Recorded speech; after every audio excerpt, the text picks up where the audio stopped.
Alors bonjour, dans cette session, nous allons faire une revue de tout ce que nous avons vu jusqu'ici concernant le développement d'applications en React, voilà, React.js. Donc nous allons revoir les bases concernant les composants, concernant les JSX, hein. On va voir les props, state, tout ce qui concerne les routes. On va voir aussi l'objet history, on va revoir le composant link et puis la mise en forme avec Bootstrap. Voilà, donc après une petite introduction, euh, toute la présentation sera vraiment sous forme de questions.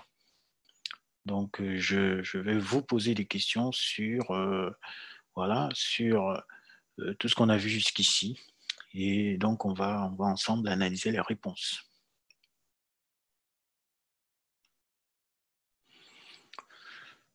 Voilà, donc vraiment aussi un peu une big picture, hein, vraiment un schéma global de ce qu'on a vu.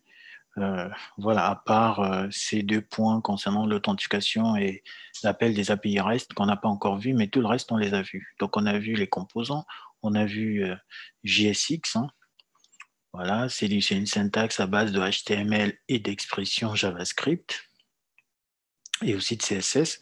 On a vu le state pour conserver l'état d'un composant, d'une instance de composant. On a vu les props pour passer les données à un composant.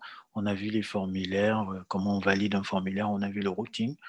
Voilà, on a vu voilà, comment afficher des données d'une liste dans une table HTML. On a vu aussi la mise en forme avec Bootstrap.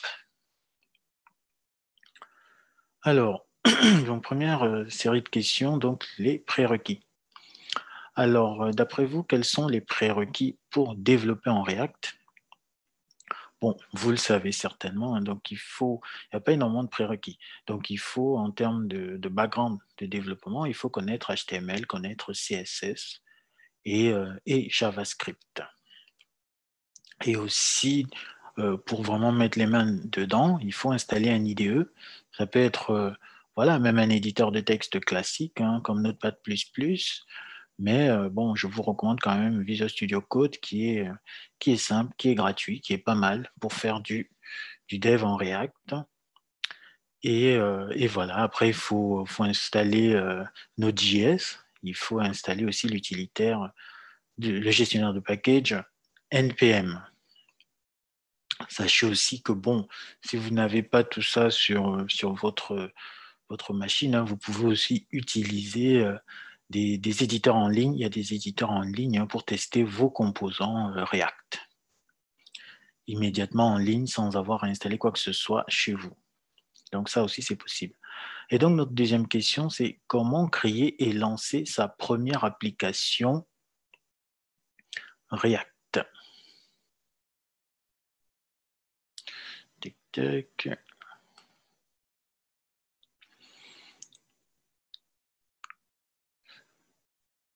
Voilà, donc comment créer et lancer sa première application React? Alors, bon, vous avez la réponse sans doute. Donc, il faut effectivement utiliser notre gestionnaire de package, hein, NPM, pour, voilà, pour initialiser une application avec une application qui se base sur un Create React App, qui va nous donner en tout cas un bon squelette pour démarrer notre développement en React. Voilà, une fois qu'on a fait cette commande d'initialisation, on rentre dans le répertoire qui a été créé et après on fait directement npm start. Et voilà, on a lancé notre première application. Elle va apparaître sur un navigateur, sur le port, je pense, 3000. Et voilà, c'est parti pour développer en React. La troisième question, donc, une fois on a initialisé notre application avec Create React App, il y a un certain nombre de fichiers qui sont créés sur votre disque, hein. Et donc, il y a plusieurs répertoires. Donc, d'après vous, dans la structure de répertoire que vous voyez, que représentent les ressources publiques index.html, src index.js, src app.js et le répertoire node module, node underscore module. Eh bien, bon, si vous avez un peu révisé, index.html, c'est vraiment le template de la page. Voilà, donc souvenez-vous qu'on a dit que ces applications React sont des applications single page, ça veut dire en fait qu'elles n'ont qu'une page. Donc je vais aller dans le fichier index pour vous montrer comment, pourquoi on parle d'une seule page. Effectivement, dans le répertoire public, vous avez ici index.html. Il n'y a qu'une seule page. Voilà, c'est du HTML. Il y a plusieurs informations, voilà, des méta-informations. Mais dans le body, vous allez voir voilà, quelque chose d'intéressant. C'est cette div avec un identifiant, un ID root. Voilà.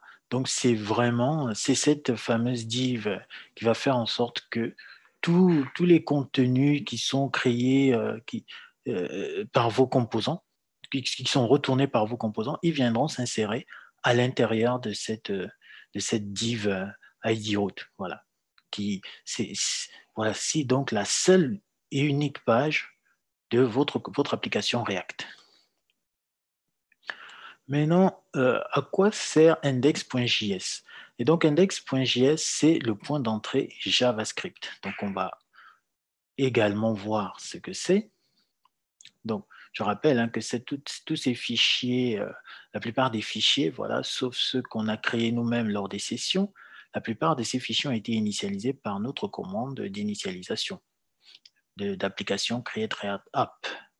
Et donc, index.js, voilà, ce sera votre point d'entrée.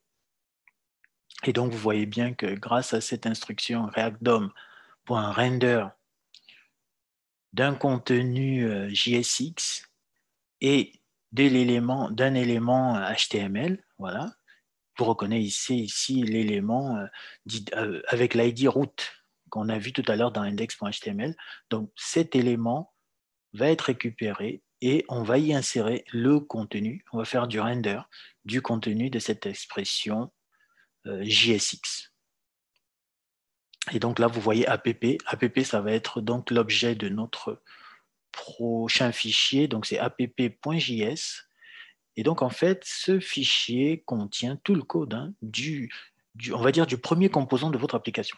C'est le composant qui représente lui-même l'application. Donc si on va voir à quoi il ressemble, voilà, c'est un composant basique. Là, on a choisi de le créer en mode fonction. Voilà, fonction app. Et on exporte app pour qu'on puisse l'importer, notamment dans index. Voilà, qu'on puisse l'importer dans index.js.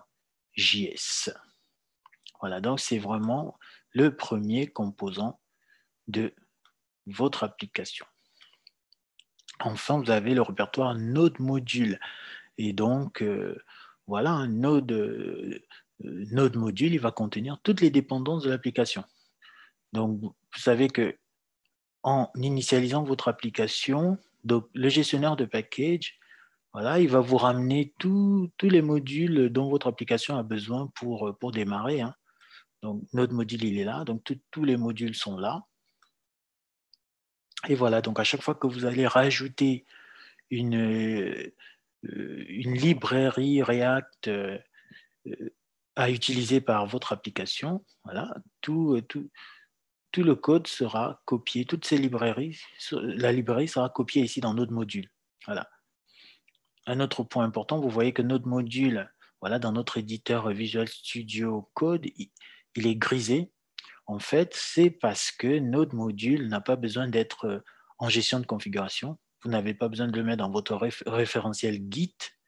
Et donc, si vous regardez le fichier gitignore, vous voyez que notre module fait partie des répertoires à ne pas copier, voilà, quand vous faites vos commits, à ne pas mettre dans votre référentiel parce qu'il peut être régénéré à tout moment, notamment grâce voilà, à toutes les dépendances qui sont déclarées dans votre projet. Et donc, les dépendances sont déclarées ici dans le fichier package.json. Voilà. Donc, nous avons fini avec notre première série de questions. Donc, deuxième série concerne les composants. Et donc, qu'est-ce qu'un composant React? Voilà. Et donc, vous devez vous souvenir hein, que un composant React, voilà, il va agir comme une fonction JavaScript. D'ailleurs, on le crée dans un fichier .js, ou JSX hein, pour les puristes. Voilà, c'est un composant qui va agir en fait comme une fonction JavaScript. Voilà. Il va accepter les paramètres d'entrée et il va surtout renvoyer des éléments qui doivent apparaître à l'écran. Donc, c'est ça un composant React. Parce que React, c'est vraiment fait pour le front-end. Donc, un composant React n'a pas souvent trop de sens s'il ne renvoie pas grand-chose. Voilà. Et donc, c'est ça le composant React. Et donc, voilà. On a deux moyens. Il y en a peut-être d'autres, hein, mais bon. De façon globale, il y a deux moyens de créer un composant React.js. Il y a la création voilà, d'un composant à base de classe, la création d'un composant à base de fonction. Donc, quand je vous ai montré le premier composant React de notre application, c'était app. Vous voyez que app a été créé voilà, à base de fonction. Mais voilà, comme on l'a dit hein, dans la définition, il va retourner une vue, donc notamment cette div-là, et cette expression voilà, JSX, il va retourner ce contenu voilà, qui correspond au rendu qu'on attend sur la page web. Voilà. Et donc, ces composants, on peut les créer soit dans des fichiers séparés, comme ça a été fait pour app.js, soit dans un fichier global. Donc, ça veut dire que ce même composant app.js, son contenu, on aurait pu le mettre dans index.js. Voilà. Mais pour des raisons de clarté, il est souvent recommandé de créer tout ça dans un fichier à part. Alors, donc ma troisième question concernant les composants, c'est voilà, quelles sont les étapes pour créer un composant fonction? Voilà. Bon, vous avez vu le composant, en tout cas app, le composant app. Bah, il n'y a pas énormément d'étapes. Hein. Vous pouvez le faire dans un fichier à part, voilà, et vous déclarez juste fonction. Vous utilisez le mot-clé fonction. Vous donnez le nom du composant. Par contre, surtout, vous lui passez le mot-clé props. Voilà. Vous passez le mot-clé props. Bon, props, correspond à des propriétés hein, ou des choses, des données que vous transférez vous donnez en entrée au composant. Et voilà, on verra un peu plus l'expression props dans le détail dans la suite de la présentation. Et donc, voilà, juste avec ça, vous venez de créer un composant fonction. Et donc, comme on l'a dit, vous pouvez le faire dans un fichier à part ou dans un fichier global. Voilà, quand vous le faites dans un fichier à part, il ne faudra pas oublier de l'exporter. La quatrième question, donc, quelles sont les étapes pour créer un composant à base de classe et dans un fichier séparé? Parce qu'on sait qu'on peut créer à la fois dans un fichier global ou dans un fichier séparé. Donc là, comment on fait pour créer dans un fichier séparé? Eh bien, voilà. On va commencer par créer un fichier CSS du composant. On va ensuite créer un fichier JS de notre composant. Voilà, on va rajouter les imports obligatoires. Voilà, c'est les deux imports que vous voyez ici. Voilà, on va importer React, hein, from React et component from React. On va importer notre CSS. Voilà.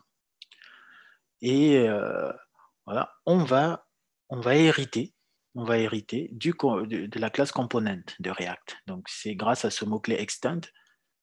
Voilà. Donc, on récupère un peu tout le comportement générique qui a été mis par le framework React dans component. Ensuite, on va rajouter la méthode obligatoire render.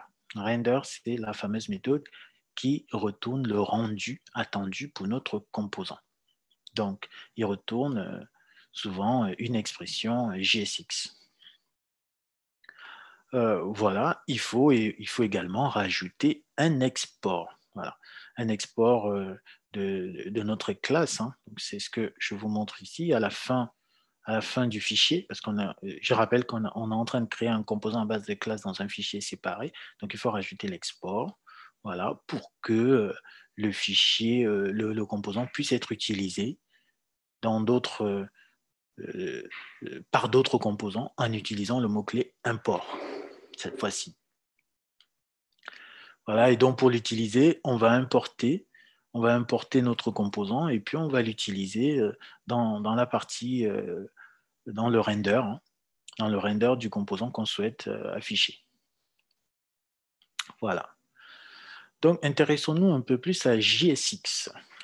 Donc, d'après vous, c'est quoi JSX?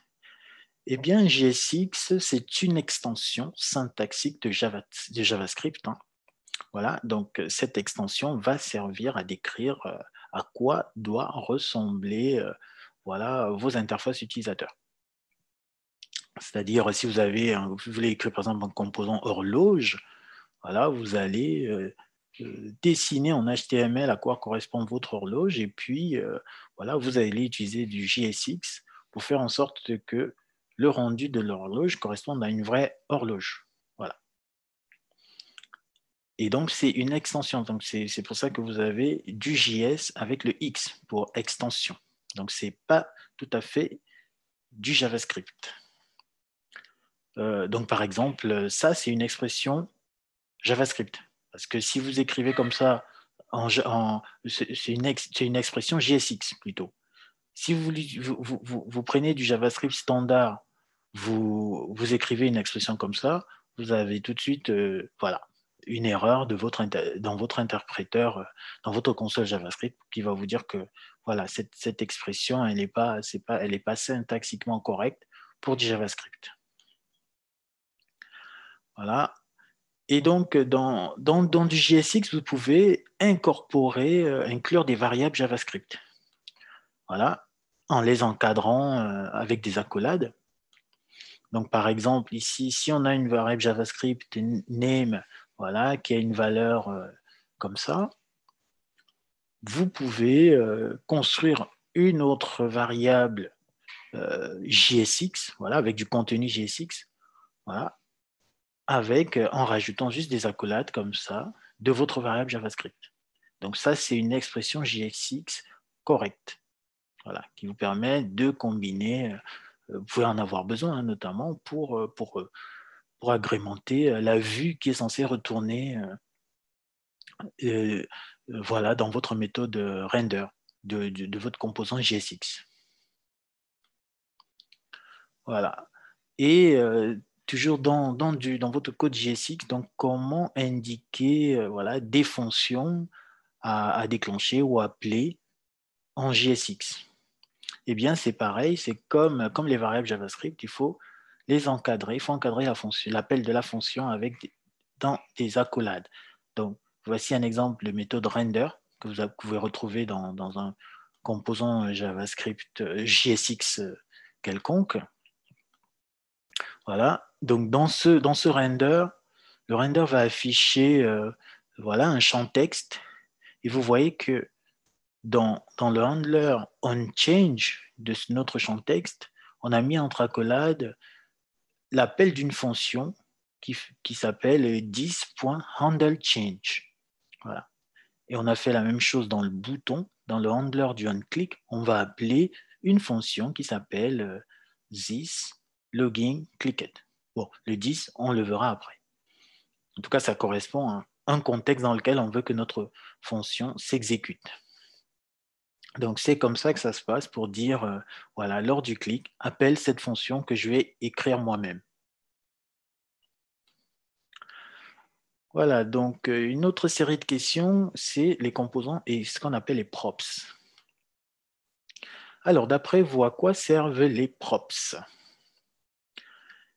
Eh bien, les props, ils vont servir à transmettre des données à un composant. Transmettre des données à un composant, donc dans notre petit exemple, vous voyez par exemple que on va utiliser un composant qui s'appelle greetings. On va lui passer un attribut full name avec la valeur tran. Eh bien, Dans la partie render de notre composant, on pourra utiliser ce full name en faisant 10.props full name. Voilà. Donc ici, le 10 va bien correspondre au contexte de notre composant. Et le props, ce sera les props, voilà, les props du composant. Et dedans, on va forcément trouver full name parce qu'on l'a transmis comme ça, en full name, en attribut de notre balise greetings. Voilà, effectivement. Donc, comme je disais, hein, ces données peuvent ensuite être utilisées pour l'affichage ou pour tout autre traitement. Un traitement algorithmique, hein, par exemple, ça peut être une condition, ça peut être un booléen. On va dire, on va faire une condition if sur ce booléen pour pouvoir afficher, pour pouvoir moduler l'affichage. Et donc, deuxième question, comment donner des valeurs par défaut à des props? Voilà, des valeurs par défaut, c'est quoi? Imaginez par exemple le cas où on appelle notre balise greetings. Voilà, on fait greetings, on ferme directement la balise. Il n'y a pas de full name. Donc, dans ces cas-là, il faut que full name, quelque part, on lui a indiqué sa valeur par défaut. Sinon, si on essaye de lire cette valeur, on aura une erreur undefined. Eh bien, pour définir des valeurs par défaut pour des props, il faut utiliser voilà, ce greetings, ce contexte global greetings et un attribut qu'on appelle default props. Voilà. Donc, c'est comme une grosse variable globale qu'on va définir qu'on va mettre dans le contexte greetings, c'est default props.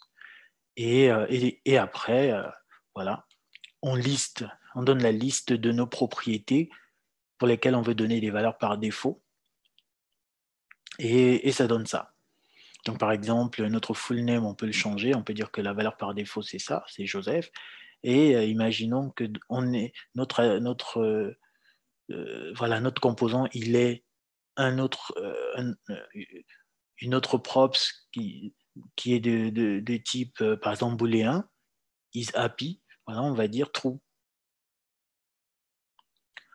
Voilà. Troisième question, donc comment typer? Voilà, on a parlé d'un attribut, d'une props de type booléen, mais comment, voilà, sachant que notre langage JavaScript n'est pas typé, voilà, comment quand même comment faire comprendre à nos composants que dans tel props, nous on a besoin que ce ne soit que des booléens qu'on renseigne là-dedans.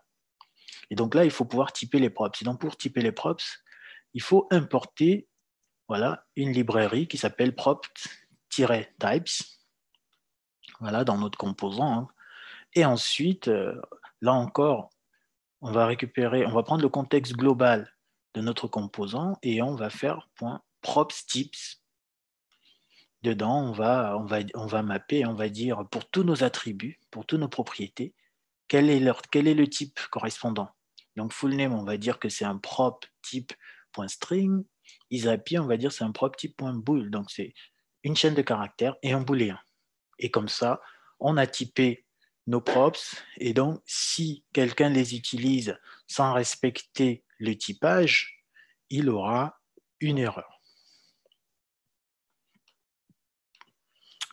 Voilà. Donc, maintenant, on va parler de composants encore, de constructeurs et de state. Alors, commençons par state. Donc, à quoi sert le state? À quoi sert le state d'après vous? Et on a une petite erreur dans notre slide. Donc, à quoi sert le state? Donc, j'enlève ce doublon.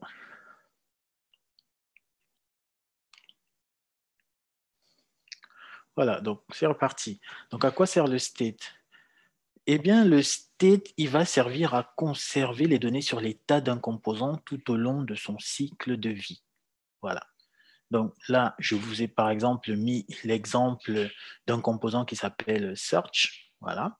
Et donc, pour notre composant search, son state ou son état va contenir votre recherche courante. Donc, vous êtes en train de saisir un champ pour lancer une recherche. Il peut aussi contenir voilà, plusieurs informations importantes, comme le nombre de recherches que vous avez déjà effectuées, voilà, le nombre de résultats. Donc, à chaque fois que vous faites une recherche, il va maintenir comme ça des compteurs. Et ces compteurs, voilà, évoluent tout au long, comme on l'a dit, du cycle de vie du composant. Et voilà.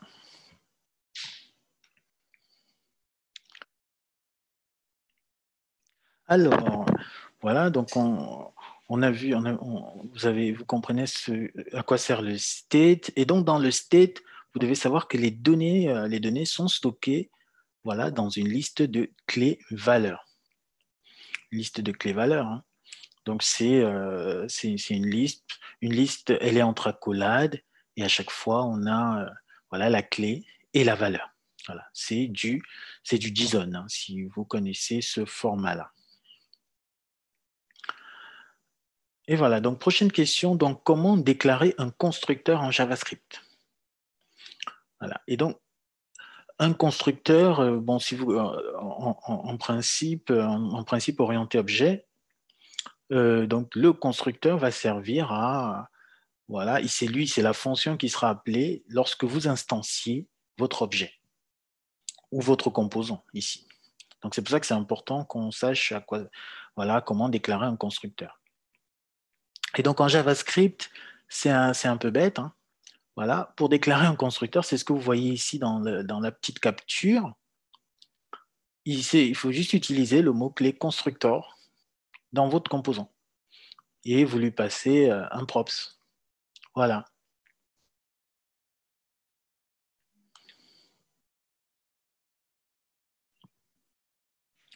Voilà. Et donc, dans votre constructeur, voilà, il faut utiliser, c'est recommandé, hein, c'est vraiment une bonne pratique, il faut utiliser le mot-clé super en lui passant également props, voilà, pour être certain d'appeler à l'intérieur de votre constructeur, d'appeler le constructeur de la classe parent.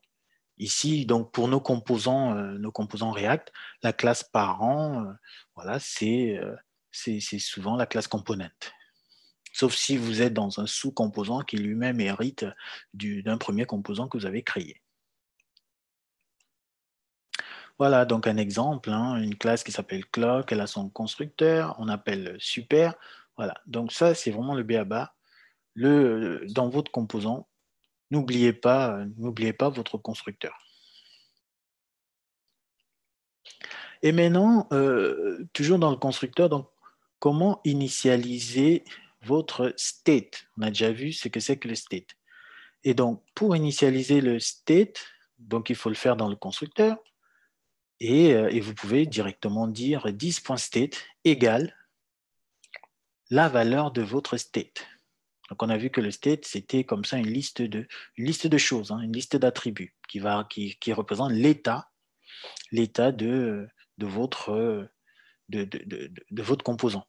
Un état qui peut évoluer tout au long du cycle de vie du composant, comme on a dit.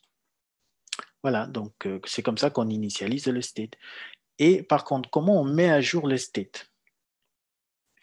Voilà, donc pour mettre à jour le state, hein, il ne va pas suffire juste de faire 10.state avec la nouvelle valeur du state. Donc ça, ce n'est pas du tout bien, ce n'est pas du tout recommandé. Voilà, ce qui est recommandé, c'est d'appeler la méthode setState du composant.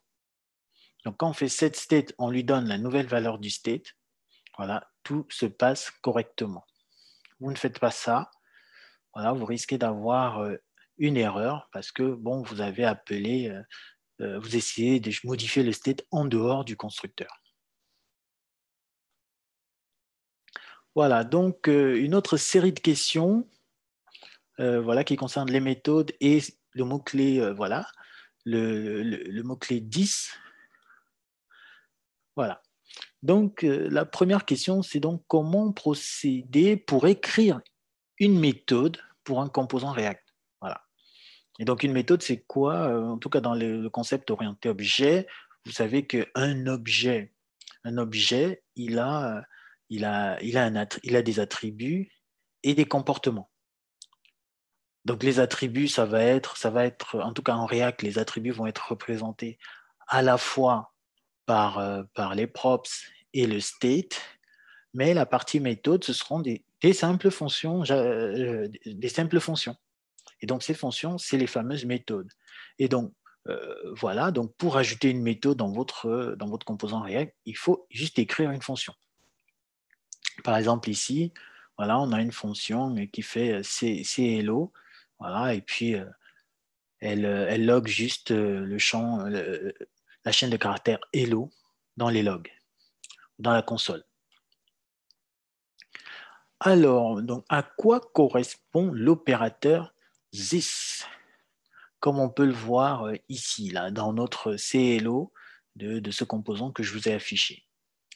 On voit qu'il y a un this qui va modifier le state. Donc, à quoi correspond ce this?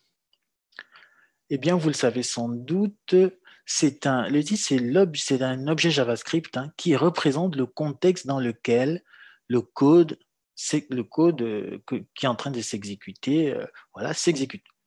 Donc, le contexte.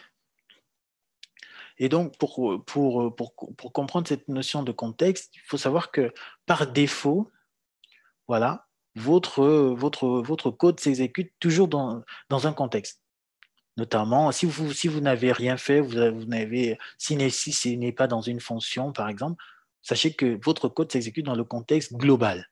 Et donc, pour votre navigateur, ça va correspondre en fait à l'objet window. C'est un objet JavaScript qui s'appelle window. Donc, c'est ça votre contexte global. Donc, si rien n'est fait, l'exécution se fait souvent dans le contexte window, donc le contexte global. Par contre, un code peut aussi s'exécuter dans le contexte d'une fonction. Voilà.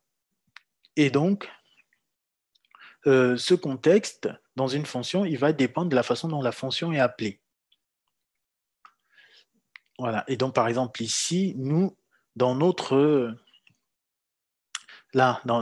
composant React, on a envie que lorsqu'on fait this, on a envie que le this corresponde uniquement au contexte du composant.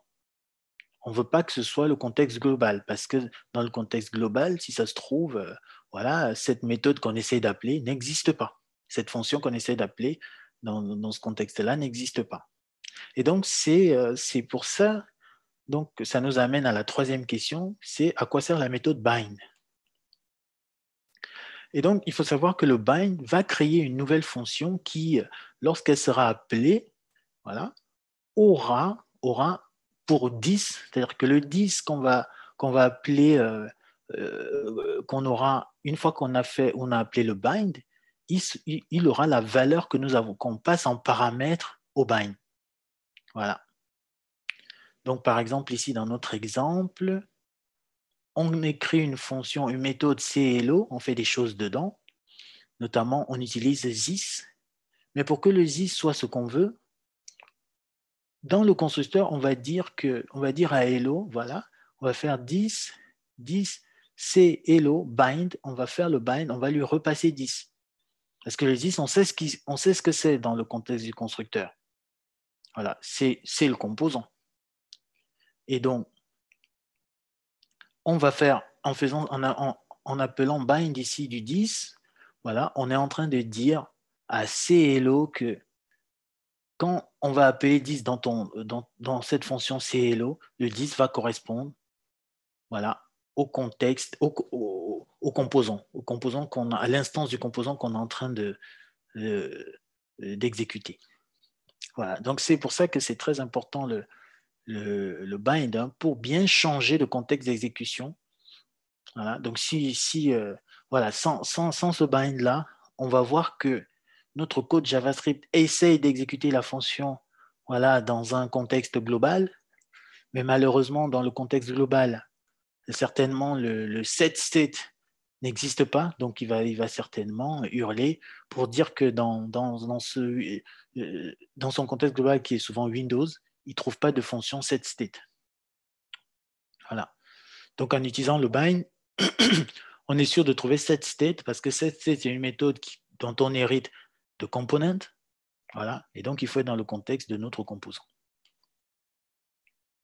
Voilà. Donc maintenant, une autre série de questions. Donc, comment réagir aux événements des composants HTML? Voilà. Donc, la première question, c'est quels sont les événements qui peuvent se déclencher sur les composants HTML, comme input, select, text area ou button. Donc, vous les connaissez tous, hein, c'est vraiment des composants de base HTML. Hein. Donc, par exemple, on peut avoir on a un événement qui s'appelle change. Voilà. Et donc, change, il faut utiliser pour cela le handler onChange pour appeler une fonction lorsque l'événement change est déclenché. Je vous montre un exemple. Donc, on a là un champ input, voilà, type password. Voilà, son nom, c'est password. Il a pas de valeur. Mais on a quand même câblé ici le handler onChange pour dire appelle this handle change. Voilà. Lorsque la valeur va changer, cette fonction sera appelée. Voilà. Donc, vous voyez du coup un usage de l'événement change. Un autre événement, c'est le click. Voilà, et donc le click, son handler à lui, c'est onClick. Et donc, par exemple, sur un composant HTML de type bouton, button, voilà, on va mettre onClick, appelle-moi cette fonction, login clicked. Ensuite, on peut avoir des événements comme focus, voilà, lorsque par exemple, il y a un focus qui est sur votre champ texte, voilà, vous allez mapper comme ça, sur le handler onFocus, vous allez dire appelle cette fonction handleFocus. Et il y a plein d'autres événements, on ne va pas les voir tous, il y a plein d'autres événements qui peuvent être déclenchés sur vos composants HTML. Donc la liste, elle est là. Donc ça, c'est intéressant à connaître pour avoir, voilà, pour faire tout ce que vous voulez dans vos vues React. Voilà. Et donc maintenant, supposons que j'ai indiqué la fonction appelée dans mon handler. Donc j'ai un champ, voilà, soit un champ texte ou bien voilà, j'ai un composant HTML. J'ai bien indiqué la fonction appelée dans mon handler. Et donc, dans cette fonction, comment est-ce que je peux accéder aux informations contenues dans l'élément HTML qui a déclenché l'événement? Donc, imaginons, voilà, je suis dans le cas du onChange, là, j'ai besoin, par exemple, dans cette fonction handleChange, j'ai besoin de lire ce qui a été mis dans le champ texte. Eh bien, sachez que la fonction que vous avez indiquée là, par exemple, handleChange, voilà, elle va recevoir en paramètre un objet event. Et donc, cet objet, il contient plusieurs informations, voilà, sur l'événement qui a été comme ça déclenché. Et par exemple, dans event, on va trouver target, une information, un champ target qui est la référence à notre objet HTML. En l'occurrence, ici, notre champ input. Et donc, dans notre exemple ici, voilà, dans handleChange, on va récupérer en paramètre un event, comme je vous ai dit. Et donc, si on fait console.log event.target.value, eh bien, on va afficher cette valeur 1, 2, 3, 4, 5 qui correspond à ce qui a été renseigné dans value. Voilà. Donc, c'est comme ça que les choses marchent. Donc, event.target, donc c'est très important. Il y a toujours un objet event qui est émis, voilà, lorsqu'un événement est déclenché. Et donc, si c'est intéressant, on peut l'utiliser. Donc, il sert souvent pour les champs texte. Il sert moins pour les boutons, parce que nous, on veut juste savoir que le bouton on a cliqué sur le bouton. On ne veut pas savoir si le bouton a une valeur. Voilà. Donc, une autre série de questions, donc, c'est manipuler les URL. Donc, on va voir les composants route, l'objet history et link. Voilà. Donc, à quoi servent les classes routeur, route et switch? Voilà, qu'on a déjà vu. Hein. Donc, voici un exemple de code. Donc, routeur, c'est une extension de React qui va permettre de gérer les routes. Voilà. Les routes, c'est simplement, voilà, c'est des URL, des chemins pour pour accéder des chemins, des URL, hein, pour accéder à certains composants de votre application. Et donc, pour installer cette extension-là, il faut utiliser votre utilitaire npm. Voilà, on l'a vu en prérequis. Vous faites npm add react router DOM et tout de suite, votre projet sera modifié, notamment la partie package.json, elle sera modifiée. Là, on a vu qu'elle a été modifiée et la dépendance va se rajouter. La dépendance va se rajouter et donc certainement, plusieurs fichiers seront mis dans notre module. Donc, vous avez ajouté la dépendance et vous allez utiliser, voilà, vous allez déclarer votre routeur et après, à l'intérieur, vous allez déclarer les routes. Donc, la route, c'est l'élément principal pour spécifier une route. Donc, vous voyez, on a route, on indique le pass et on indique aussi le composant. Voilà. On va indiquer aussi le composant en question. Donc, là, pass égale logging, le composant qui va s'afficher, c'est un composant qui s'appelle logging component show message. Voilà. Et donc, à connaître aussi, hein, pour qu'un pass donné, voilà, tape toujours sur le même, un seul composant, il faut utiliser le mot-clé exact. Voilà.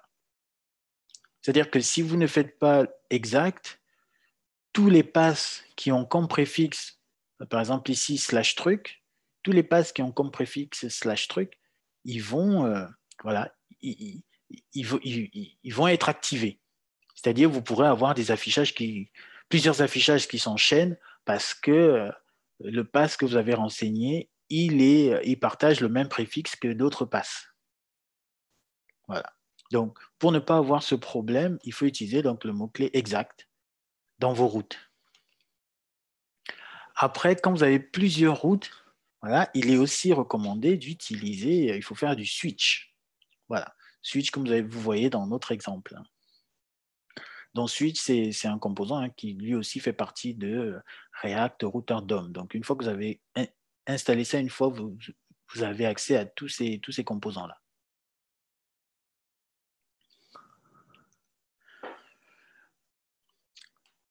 Voilà, donc ça c'est une question en doublant. Voilà, on avait déjà répondu. Hein.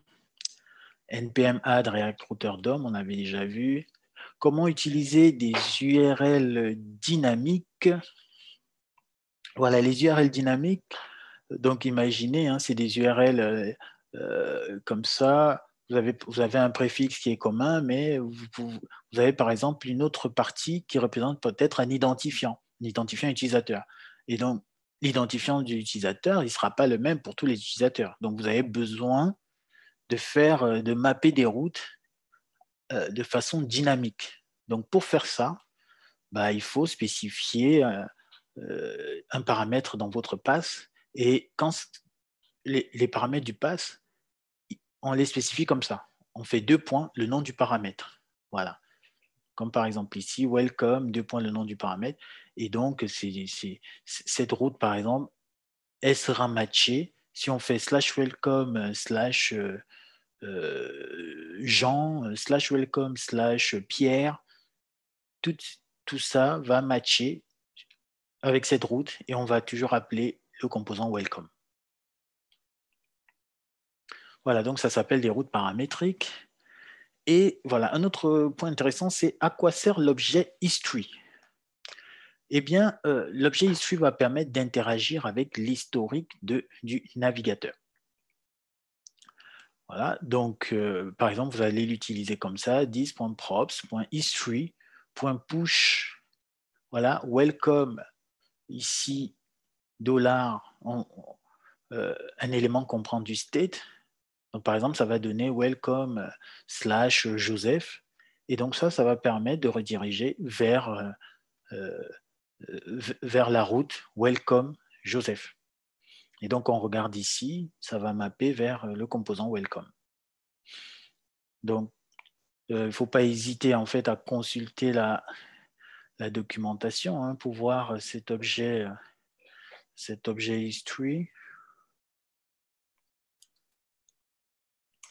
Voilà, vous allez voir tout ce qu'il peut faire. Hein. C'est vraiment une belle abstraction du navigateur. Il a des méthodes comme Go, voilà. Go pour aller à un point donné, Go d'un entier, voilà, d'une certaine entrée dans l'historique. Voilà, vous vous déplacez, Go back, il fait -1, exactement comme ces boutons du navigateur. Hein. Voilà, il a tout ça, le push. Le push va rajouter une nouvelle entrée. C'est comme si vous allez sur une nouvelle page. Donc, c'est le push qu'on avait dans notre code. Donc, c'est comme si vous ouvrez une nouvelle page dans votre navigateur. Voilà. Replace, il va remplacer une entrée. Voilà. Forward, il avance. Voilà. OK. Donc, très utile l'objet history.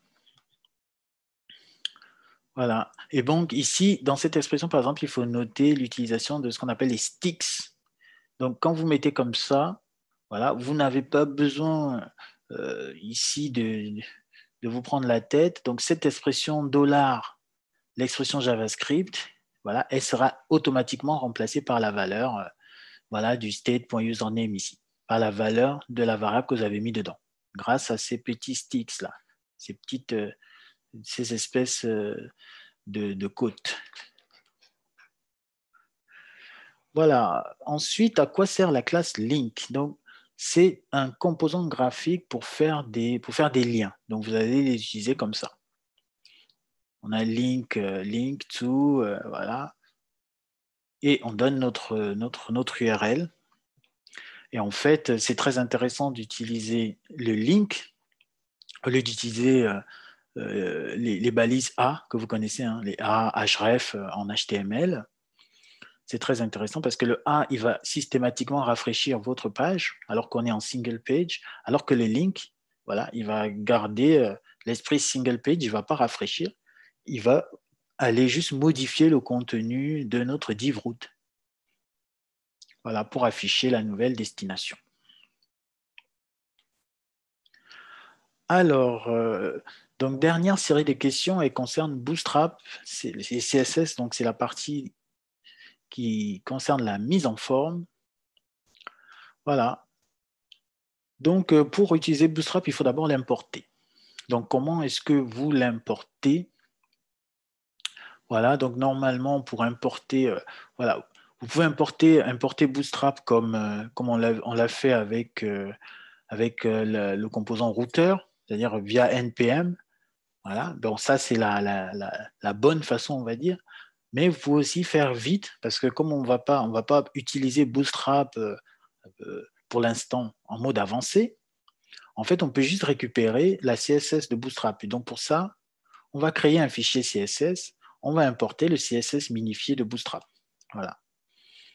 Et le CSS minifié de Bootstrap, on le trouve, voilà, donc c'est pour le trouver, on l'avait déjà vu dans une session, on va chercher un pkg Bootstrap, et donc ici, on va retrouver tout un tas, voilà, on va retrouver des liens vers un Bootstrap minifié.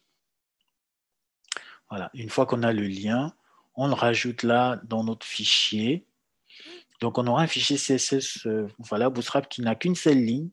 Voilà, un import de notre URL du Bootstrap minifié. Et c'est bon, on a Bootstrap dans notre application.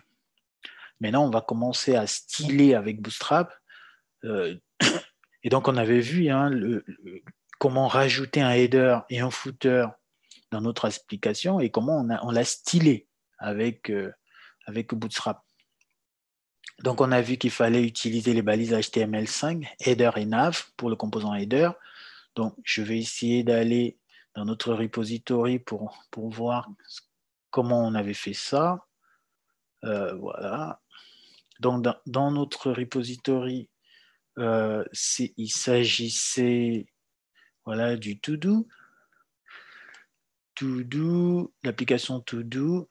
Donc, dans l'application To-Do, on avait un composant header. Donc, c'est ce composant-là. Donc, on a vu qu'on a utilisé ici ces balises et header et nav. Voilà, c'est des balises HTML5.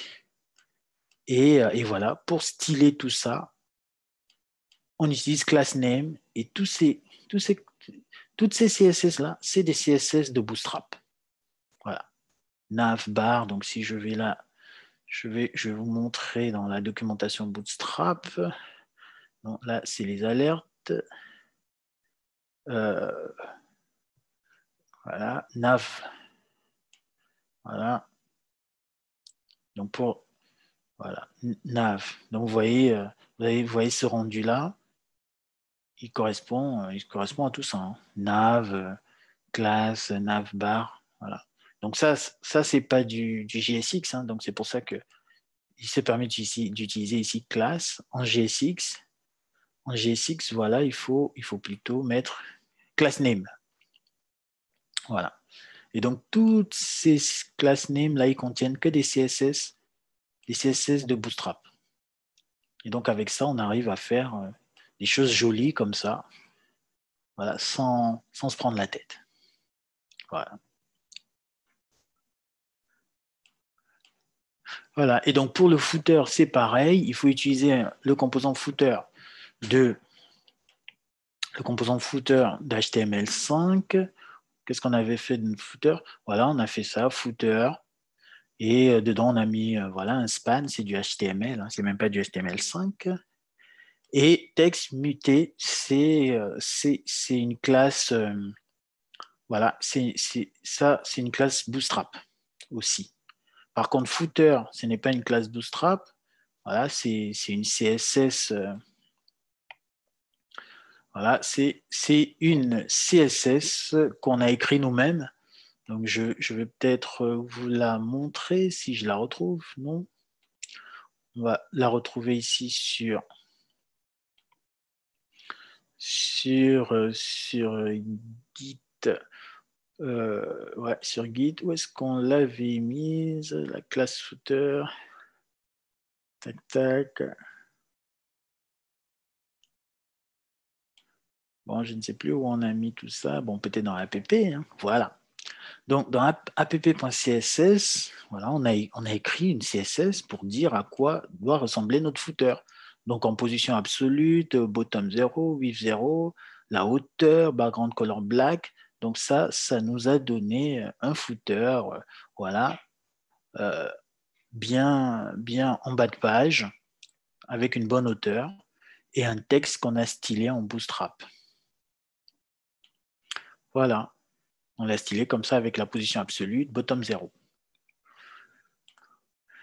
Voilà. Et donc, comment représenter une liste d'objets?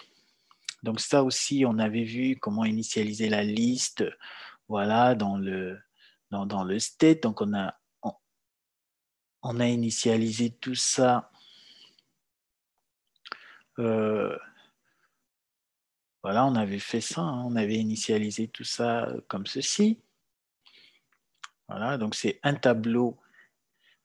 Voilà, un tableau, on va dire, d'objets. Voilà. Dans le tableau, il y a plusieurs listes. Il y a cette liste-là avec identifiant, un titre, en cours, date de fin. Voilà, donc c'est comme ça qu'on a fait ça. Ensuite, on a essayé d'afficher la liste dans le tableau HTML. Voilà. Et donc, pour ça, pour itérer, on a juste fait voilà, notre liste .map. Et donc, dès qu'on fait ça, on a un objet task voilà, qu'on peut transformer en ce qu'on veut. Voilà. On peut lui donner le rendu qu'on veut. Donc, si on regarde le code en question, voilà, donc il s'agit de celui-là. Donc, this.state.task, map, task, on le transforme. Voilà, on met cette flèche-là pour le transformer en ça. TR, TD, donc vous reconnaissez le nécessaire pour afficher une ligne d'un tableau HTML. Et donc, juste en faisant ça, on avait des tableaux qui auront un très bon rendu, notamment grâce aux classes Bootstrap, Container et Table. Voilà. Donc, c'est l'objet de notre dernière question, hein, comment mettre en forme le tableau. On a utilisé uniquement deux classes, container et table. Voilà. Ok, donc c'est tout pour cette session de révision. Donc, n'hésitez pas à revoir la vidéo hein, pour vraiment rebalayer tout ce qu'on a vu jusqu'ici. Et puis, à très bientôt pour la prochaine session.